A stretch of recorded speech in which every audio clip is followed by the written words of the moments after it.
और नगर आरंभिक 16 महाजनपद 6ठी शताब्दी ईसा पूर्व तक लोहे की खोज एवं उसका व्यापक प्रयोग प्रारंभ हो चुका। साथ ही ब्राह्मणों ने संस्कृत भाषा में धर्मशास्त्र नामक ग्रंथों की रचना प्रारंभ कर दी थी। आरंभिक ग्रंथों में 16 महाजनपदों का वर्णन मिलता है। इन 16 महाजनपदों में से वाजी, मगध, कौशल, कुरु, पंचाल, गांधार एवं महावंती महत्वपूर्ण थे। इन 16 महाजनपदों में से कुछ गणराज्य एवं कुछ राजतंत्र थे।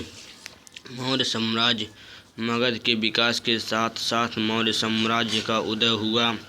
इसकी स्थापना लगभग 321 ईसा पूर्व चंद्रगुप्त मौर्य ने की थी। मौर्य साम्राज्य में पांच राजनैतिक इकाइयाँ थीं, जिनमें केंद्रीय राजधानी पाटलिपुत्र के अतिरिक्त 4 प्रांतीय राजधानियाँ तक्षशिला, उज्जैन, तोसाली, सोढ़गिरी थीं। चंद्रगुप्त मौर्य की शासन व्यवस्था के अंतर्गत केंद्रीय प्रशासन, प्रांतीय प्रशासन तथा स्थानीय प्रशासन, नगर प्रशासन, सैन्य प्रशासन, गुप्तचर व्यवस्था, न्याय प्रशासन व राजस्व प्रशासन की नीतियाँ अपनाई गई थीं। सम्राट अशोक मौर्य सम्राट अशोक ने अपने राज्य को अखंड बनाने के अनेक प्रयास किए। इसके लिए अशोक ने धर्म का प्रचार प्रसार भी अपने साम्राज्य में किया। धर्म के सिद्धांत बहुत ही साधारण एवं सार्वभौमिक थे। सम्राट अशोक अभिलेखों का भारतीय इतिहास में महत्वपूर्ण स्थान है। इन अभिलेखों की सहायता से प्राचीन काल के गौरवशाली साम्राज्य के इतिहास का पता चलता है। साथ ही शासक के रूप में अशोक की उदात्त विचारधारा का भी पता चलता है। मौर्यकालीन कला व स्थापत्य कला मौर्य शासकों ने कला एवं विज्ञान में महत्वपूर्ण योगदान दिया, जिसके कारण कला के क्षेत्र में इसकी काफ़ी विकास हुआ। इस काल में कई भव्य भवनों का निर्माण हुआ। अधिकांश मौर्यकालीन भवन लकड़ी के बने हुए थे। मौर्यकाल में पत्थरों को तराश कर बहुत सुंदर स्तंभ मौर्यकालीन कला के उत्कृष्ट नमूनों में से एक है। इन सभी स्तंभों में सारनाथ का स्तंभ सबसे अधिक प्रसिद्ध है। इस काल की मूर्ति कला का काफ़ी विकास हुआ। इस समय यक्ष, यक्षिणियों, देवी देवताओं, पशु पक्षियों, गंधर्वों इत्यादि की प्रतिमाएं बनाई गई थीं। इनमें धीराजन की प्राप्त यक्षिणी की मूर्ति बहुत ही प्रसिद्ध है। मौर्य साम्राज्य की ऐतिहासिक महत्ता 19वीं शताब्दी में इतिहासकारों ने जब भारत के आरंभिक इतिहास की रचना प्रारंभ की तो मौर्य के इतिहास का एक प्रमुख काल माना गया। प्रस्तुत मूर्तियों सहित अन्य से स्रोत भी थे, जिन्हें मौर्य साम्राज्य की ऐतिहासिक महत्वपूर्ण रूप से स्पष्ट होती है। मौर्य साम्राज्य लगभग 150 वर्षों तक सत्ता में रहा। मौर्य साम्राज्य की स्थापना का आरंभ हुआ। इससे पूर्व का भारतीय इतिहास प्रकाशमान हो गया। यह साम्राज्य भारत में स्थापित पहला सर्वाधिक विशाल साम्राज्य था। राजधर्म की नवीन अवधारणा 6ठी शताब्दी ईसा पूर्व से 6ठी शताब्दी ईस्वी तक समय में भारतीय उपमहाद्वीप में अनेक वंशों का उदय हुआ, जिनमें राजधर्म की भिन्न भिन्न संकल्पनाएं थीं। इस काल सुदूर दक्षिण स्थित तमिलकम क्षेत्र, आधुनिक तमिलनाडु, केरल व आंध्र प्रदेश में चेर व पांड्य जैसे सरदारियों का उदय हुआ। कई सरदार राजा लंबी दूरी से व्यापार द्वारा राजस्व एकत्र करते थे। प्राचीन के तमिल संगम ग्रंथों में सरदारों का उल्लेख करने वाली कविताएं शामिल हैं। प्रसिद्ध तमिल महाकाव्य शिल्पाधिकारम में पांड्य सरदार सेनगुतुवन की यात्रा का विवरण है। लगभग प्रथम पूर्व से प्रथम सदी तक अपनी स्थिति बनाने के लिए स्वयं को विभिन्न देवी देवताओं से इनका उल्लेखनीय उदाहरण कुशाल शासक मथुरा के मार्ग तथा विकास में मिली कुशाण मूर्तियों में उनके नाम के आगे देवपुत्र की उपाधि उत्कीर्ण की गई थी।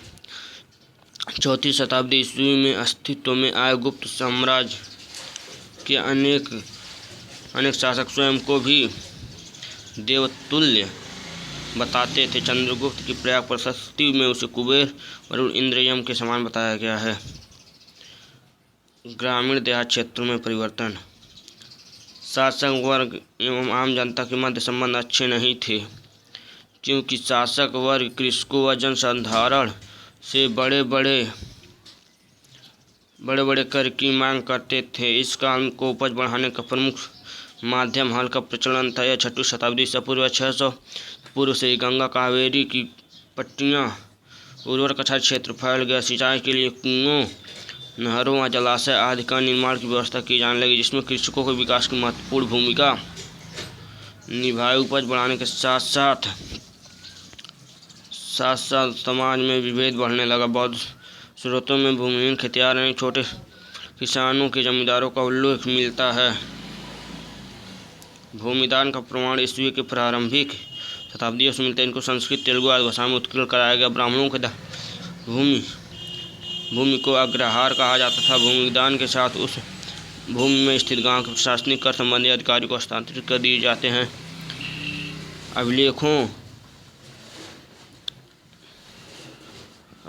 से पता चलता है कि गांव में ब्राह्मण किसान अनेक शिल्पकार सामूहिक रूप से निवास करते थे। राजा को अर्पित करने के अतिरिक्त दौरे पर आने वाले राज के पदाधिकारी को भोजन तथा आसन आदि की व्यवस्था भी इन्हीं ग्रामवासियों को करनी पड़ती थी। शासक वर्ग और राजा किलेबंद नगरों में रहते थे। किलेबंद नगरों में अधिकांश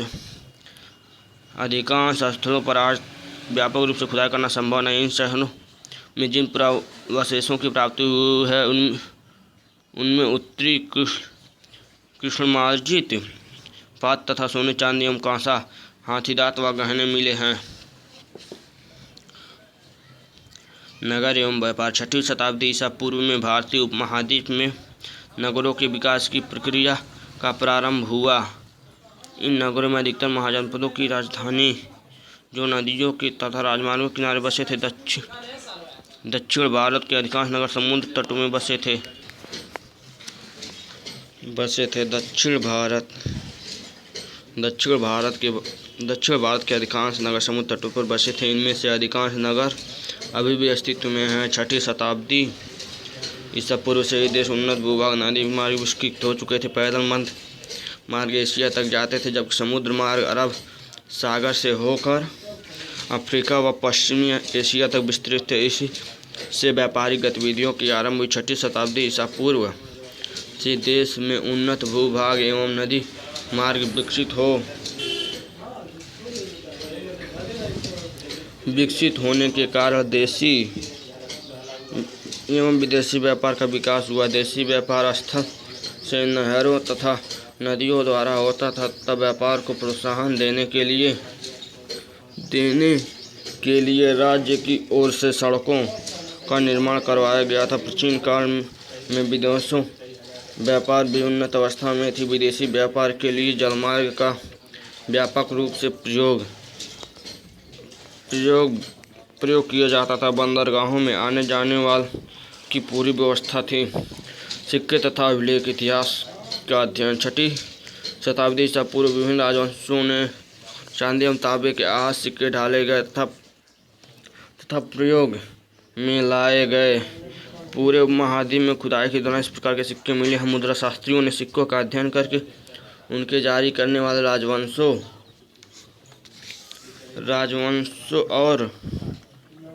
और इनमें वाणिज्यिक प्रयोग के संभावित क्षेत्रों का पता लगाया। सिक्कों पर शासकों की प्रतिमा एवं नाम वाले सिक्के सर्वप्रथम हिंदू यूनानी द्वारा जारी किए गए थे। कालांतर में गुप्त शासकों ने इसका अनुसरण किया तथा भव्य स्वर्ण सिक्के जारी किए। अभिलेखों के अंतर्गत उन लोगों को उपलब्धियां, क्रियाकलाप या विचार लिखे जाते हैं जो इनका निर्माण करते थे। इनमें राजाओं के क्रियाकलाप तथा महिलाओं एवं पुरुषों द्वारा धार्मिक संस्थाओं को दिए गए दान का विवरण भी लिखा जाता था। अभिलेखों का निर्माण की तिथि भी देखी जाती है, जिन पर तिथि का निर्धारण पुराविधि अथवा आलेखन शैली द्वारा स्पष्ट किया जा सकता है। प्राचीनतम अभिलेखों प्रकृत भाषाओं में लिखे जाते थे। प्राकृत जनसामान्य भाषाओं को कहा जाता है। प्राकृत भाषा में अजातशत्रु एवं अशोक जैसे शासकों के नाम